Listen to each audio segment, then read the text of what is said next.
So you can see our crib in the corner is getting very crowded. Shepherds, camels, donkeys, Mary, Joseph, sheep, and finally the wise men have arrived. Nathan, our sacristan there, very dutifully every 3 hours has been in the chapel, morning, noon and night, edging them forward over the last 2-week period. So we're very grateful that they've finally arrived. Thank you for that, Nathan. And look, what a great feast, because those statues there, the 3 wise men, they represent something hugely significant today, because they are the wise men come from the east to worship Christ in Bethlehem, showing, this is what the feast is about, that Christ is the light for all nations, for all people. Not just Mary and Joseph and the sheep and the shepherds, not just for his Jewish people, but for all the nations of all the world, for all time. And they represent us, don't they? We didn't expect to be here. We can't take this for granted. It should take us by surprise. Here we are. The Lord has called us to know Jesus, and here we are, like the wise men. There's lots of different ways of celebrating this feast day. One of them, I need a visual aid here. Let me get this out. Go to an Austrian village this afternoon, or maybe anywhere in Central Europe, and it's very likely that you will see this sign written in chalk above one of the doorways. Have some of you seen this before? Can you read it from the back? Yeah? 20 CMB 17. 20 CMB 17. And you'll see this written at the top of the door, or on the door frame, or just somewhere around the entrance to the home. It's got 2 meanings. The CMB, the 2017, that's the year, so it changes. 2017. The CMB, one of the meanings is the Latin phrase, Christus mansionem benedicat. Christus mansionem benedicat. May Christ bless this dwelling, this home. Mansionem. It's the same word as mansion in English. May Christ bless this home. So with this meaning, it's a blessing for the new year. It's about us offering our year to the Lord, offering our lives and our home and everything that we do. And it's about Christ blessing that year, everything we are and everything we do.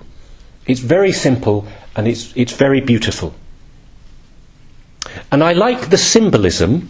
I like the way the CMB, the blessing of Christ, comes right into the middle of the year and splits it, doesn't it?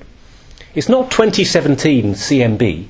It's 20, then rammed into the middle, the blessing of Christ, and the 17 at the end. And I think this is very symbolic, because it is about Christ coming into the year. Just as, remember, we're still in Christmastide, we're remembering Christ coming into time. And how astonishing this is, not to forget what we're celebrating at Christmas. Because Christ is the one who made time. He made time. It's his. He holds time in his hands. And if you remember, right back to the Easter Vigil last year, when the priest blesses the Easter candle outside around the fire, he prays, listen to these words, Christ yesterday and today, the beginning and the end, Alpha and Omega, all time belongs to him and all ages. All time belongs to him and all ages. And now at Christmas, he comes into time, into our history, to be with us. And through this blessing, this Epiphany blessing, he comes into the year, into the very middle of the numerals and the digits. So we're meant to think that there is nowhere that he is not. There's no space, there's no time. No matter how small the unit of time and space, and you mathematicians with your philosophy of infinity, you can puzzle about this, but no matter how infinitesimally small the unit of time or space, Christ comes into that time and into that space. He is there, no matter how insignificant it is. He is there. And just a little aside, we pray the glory be so often, don't we? Glory be to the Father and to the Son and to the Holy Spirit. Remember, we say, as it was in the beginning, is now. The sacred now. God's glory coming into the now. So don't forget that when you pray the glory be. But the second meaning of this blessing, CMB, we're back to the crib. The CMB also stands for, in the tradition, the names of the three wise men, Caspar, Melchior and Balthazar, CMB. So this blessing is about honouring the wise men. Now look, we don't know their real historical names. These are what the tradition gives them, and it's helpful. We don't even know how many there were. But we do know that they came. We do know that they came. And they are powerful examples to us of the journey of faith. And I'm actually suggesting to you that they are one of the most powerful examples of faith in the Gospels for you and me, because it took such a long time and it was so messy. Because if you think of the Gospels, think of some of your favourite stories and some of your favourite people of faith in the Gospels. Most of them, this encounter with Jesus Christ, it happened really quickly and powerfully, didn't it? They met Jesus, they looked into his eyes, their life was changed, and their faith was deepened. Just think of some examples. Mary at the Annunciation. There's the angel. The disciples in their fishing boats, hearing the call of Jesus. The blind man being welcomed by Jesus. The woman with the hemorrhage seeing him and reaching out. The centurion, Zacchaeus, up the tree, and Jesus an hour later is having supper in his house. It's really quick.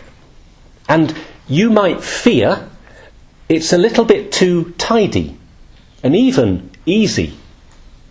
Because for you and me most of the time, things are not so clear, and our encounter with Jesus is not so dramatic. It's not clear. It's not dramatic. But the wise men, like you and I, they're on a long, complicated journey. They're following a star, so they must be astrologers or astronomers of some kind. They're people who've had to use their brains and their intelligence to find out, where is this star? Where is it going? How can I follow it? They've had to give time to this journey. They've had to give money, some serious budgeting to leave home. They've given a commitment. They've had to persevere on that long journey from the east. The courage to travel through unknown lands, to go into the court of King Herod. The risk. And then the astuteness and the canniness to avoid the wrath and the deception of Herod when they realised what he was plotting. And especially, and this only struck me when I heard a sermon yesterday at Sister Caroline's profession, a lovely idea the priest had, which is the temptation the wise men must have had to not take seriously the crib when they found it. In other words, they'd been coming to meet an infant king, hadn't they? They'd expected a palace, a throne, and the star stopped over an inn and over a manger. And there is a poor working family. There's animals, there's hay, there's sheep and donkeys and the shepherds. This is not what they expected. And I'm making a story out of this, of course, but it's true, I think. You can imagine the faith crisis that they must have had. I came to see the Lord, and he doesn't look like I expected him to. Should I be somewhere else? Should I give up? Have I been misled? This is why they are such good examples for us, do you see? The times when you might have been tempted to give up, or to think, this isn't what I expected. This isn't what I expected the Lord to look like, or my journey to look like. Well, not just what I expect, it's not what I want sometimes. But the faith to keep following the star, and for you and I to keep following the Lord, and to keep believing. To have that constant hope that the wise men had. And what a good example they are of perseverance in faith, and the reward that comes when we do persevere in faith and keep following the Lord. So a great feast, a great blessing. And look, we love you here at Newman House at the chaplaincy. We want things to be as easy as possible for you today. So when you leave, you're going to be given a goodie bag. Right? Now this isn't every week. In that goodie bag, which is an A5 envelope from Ryman's, in that goodie bag you're going to be given a copy of the Magnificat, this beautiful prayer book. We were given some free copies, so please take it. There's a giggle there because we didn't buy it for you. Is that what you're saying? Anyway, it's free, and I'm happy to give you free gifts. You're going to be given in the goodie bag 10 new orange term cards. Yep, the square term cards. They're new, they're for this second semester. They are not for you. Right? You have to give them to 10 people this week. Really. This faith is not for you. Imagine if Mary and Joseph and the shepherds had stayed there, huddled in the manger. It doesn't make sense. Christ is for others and not for us. I'm not saying this term card is Jesus Christ, but the term card is an opening, an invitation to share in our faith and to come to know the Lord here. So give the term card to someone, if you can. Someone you know, hey, have a term card. If you're shy, put it under their door. Right? But you can't put 10 term cards under one door. Right? So I'm going to test you next week. Right? But last of all in the goodie bag, there is a small piece of chalk, which I'm going to bless at the end of Mass, and an instruction sheet, so that you know how to do this inscription above your door. So go home, and with your blessed chalk, write this inscription. Now, if you're terrified and ashamed of your faith and weak and wounded and broken, right, you can write it on the inside of your door. Right? But I challenge you, use this as an opportunity for sharing your faith and witnessing and having some fun with your flatmates or your hall of residence friends, yes? What we should do, what they do in Austria, is we should chalk it at the top of the door on the outside, or just above the door on the door frame, because it is a blessing for us and a witness to others. And people will see it, and most of them won't know what it means, but they will puzzle a little bit. And it has the crosses, which are a Christian symbol, and it has the year, and hopefully they will ask you what it means, and in a very simple, gentle way you can tell them. I don't mean a big sermon, but just, oh, this is what this means. It's such a simple thing, but it's quite a brave thing to say, I'm going to step out a little bit. Okay? So I challenge you, be brave if you can. Say a prayer. Lord, do you want me to do this? Mark your door, witness to others, and finally, take a photo of what you've done. Yep.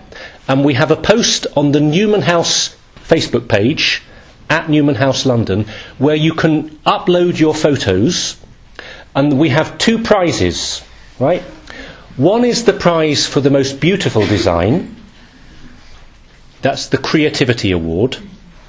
And the other is the Mission Award, which goes to the door that is in the most public place and is seen by the maximum number of people.